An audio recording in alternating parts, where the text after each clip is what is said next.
계속해서 우리 마태복음 23장을 보고 있습니다.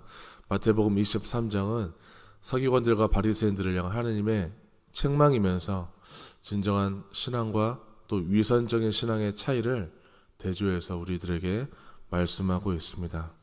오늘 본문은 총 7가지 화에 대해서 나오고 있는데, 오늘 본문은 3번째 화와 4번째 화에 대해서 말씀하고 있습니다. 외식하는 그들을 향해서 눈먼 인도자여, 맹인된 인도자여 라고 책망합니다. 외식하는 것과 위선적인 것, 그리고 다 그 같은 맥락이라고 볼 수가 있습니다. 특히 이 진리를 추구하는 이들이 진리의 눈이 먼 완고한 자들이라는 것을 확실하게 선언하고 있습니다. 자신들의 행실도 온전치 못하면서 자기를 따르라 하는 그런 지도자는 자기뿐 아니라 다른 사람까지도 지옥에 떨어뜨리는 꼴이 되는 것입니다. 우리가 나도 모르게 다른 사람들을 종교적으로나 또 신앙적으로 잘못된 길로 인도하고 있는 것은 아닌지, 혹시 내가 다른 사람을 불행하게 만드는 그런 일들을 하고 있는 건 아닌지 생각해 보면서 이 서기관들과 바리새인들에 대한 그들에 대한 그들의 의식 속으로 좀 더 자세히 들어가 보도록 하겠습니다. 우리 16절부터 19절까지의 말씀을 같이 천천히 보겠습니다. 화 있을진저 눈먼 인도자여, 너희가 말하되 누구든지 성전으로 맹세하면 아무 일 없거니와 성전에 금으로 맹세하면 지킬지라 하는도다. 어리석은 맹인들이여, 어느 것이 크냐? 그 금이냐? 그 금을 거룩하게 하는 성전이냐? 너희가 또 이르되 누구든지 제단으로 맹세하면 아무 일 없거니와 그 위에 있는 예물로 맹세하면 지킬지라 하는도다. 맹인들이여, 어느 것이 크냐? 그 예물이냐?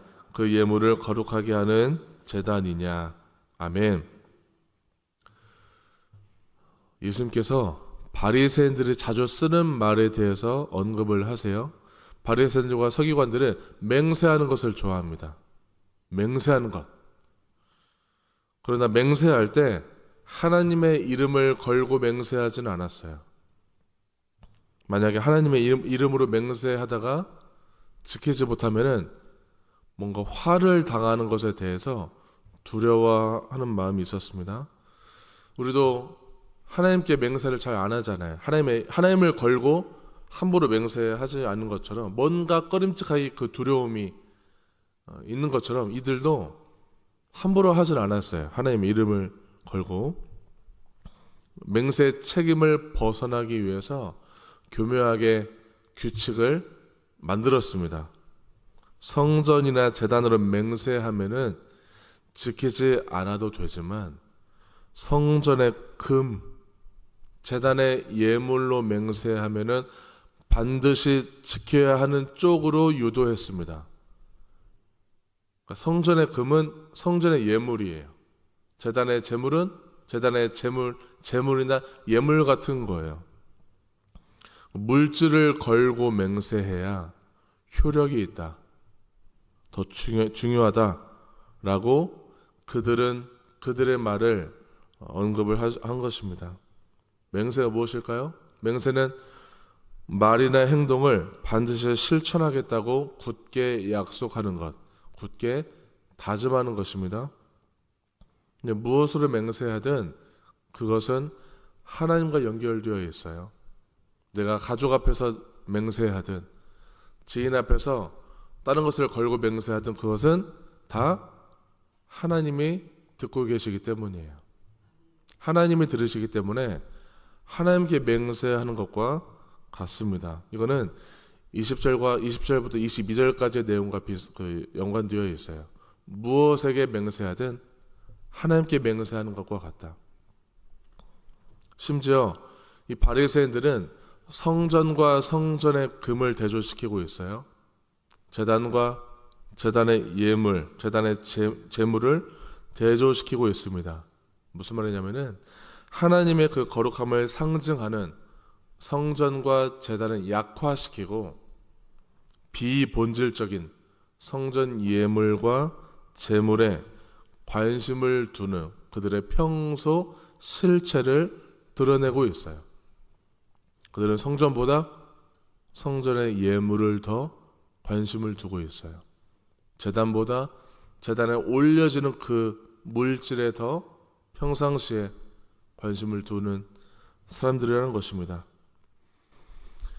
종교가 타락하면은 이 수단의 목적을 삼켜버릴 때가 있습니다. 나와 하나님과의 관계가 중요한데 헌금을 많이 내는 게 더 중요한 걸로 바뀌고 있어요.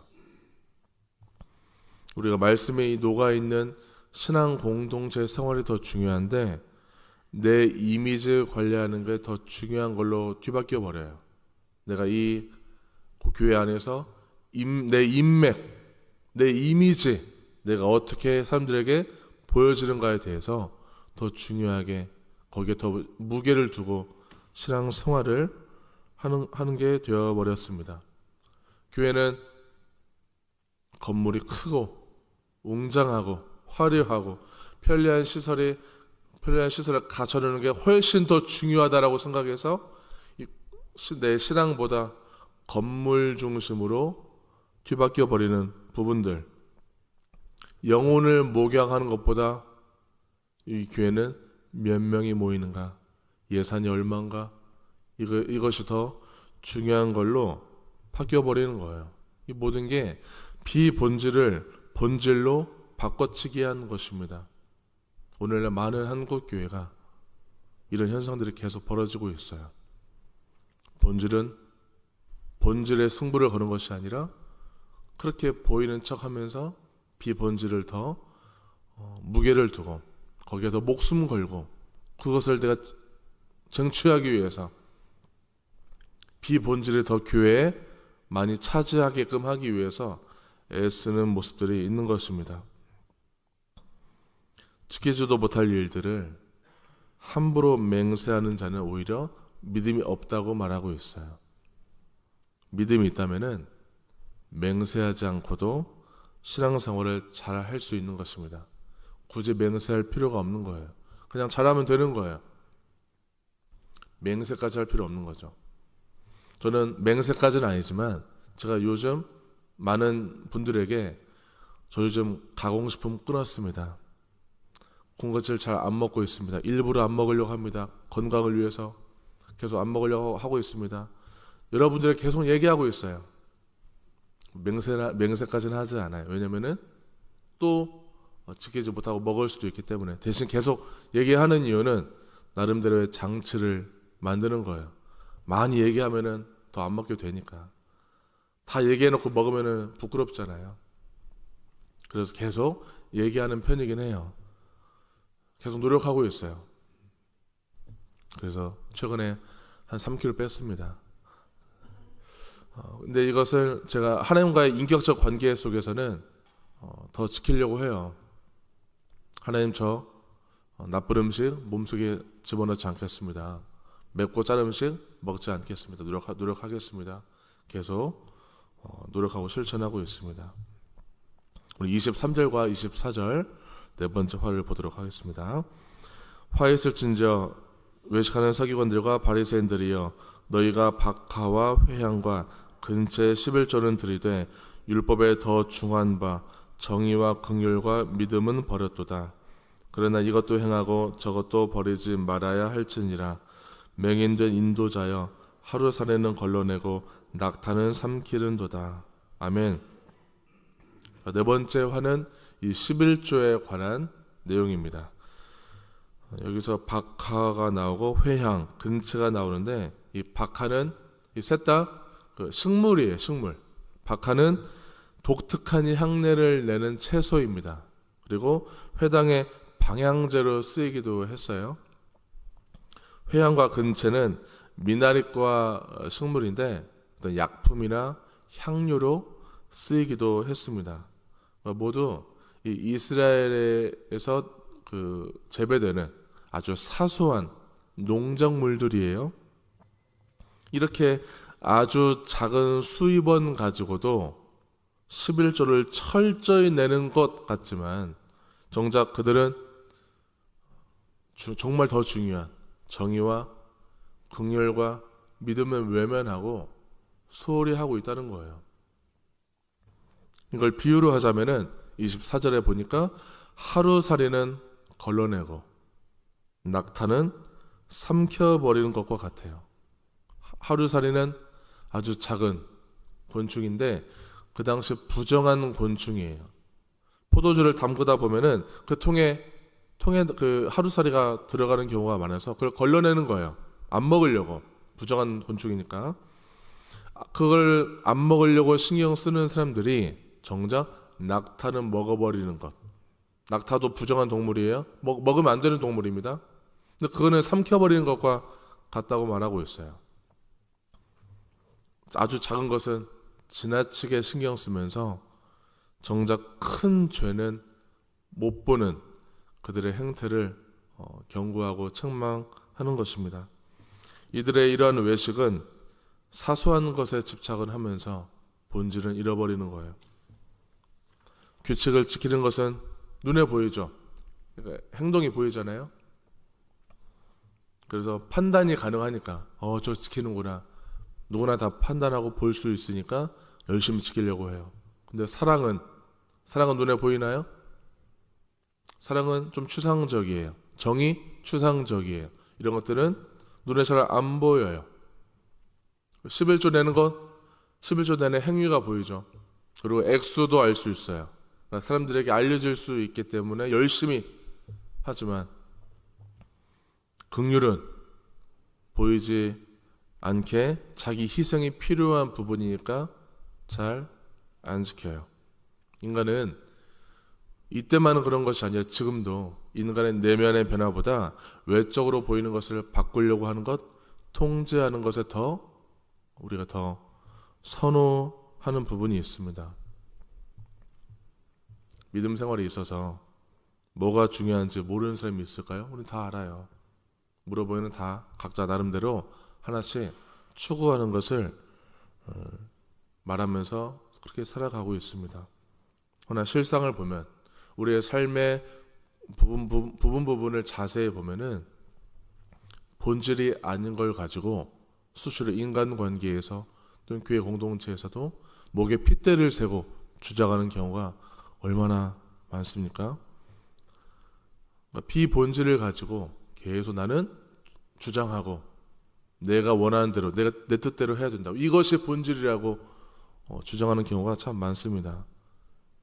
어떻게 보면은 정말 본질을 가지고 더 추구하고 본질을 위해서 하나님의 말씀을 위해서 우리가 더 하나 되고 사랑과 정의와 긍휼을 위해서 더 실천해보고 노력하는 공동체가 될 수 있도록 우리 잘 해봅시다.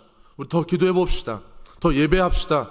이런 것을 강조하는 것이 아니라 그렇지 않은 것에 대해서 비본질적인 것에 대해서 서로 갈등하는 일들이 수시로 벌어진다는 거예요.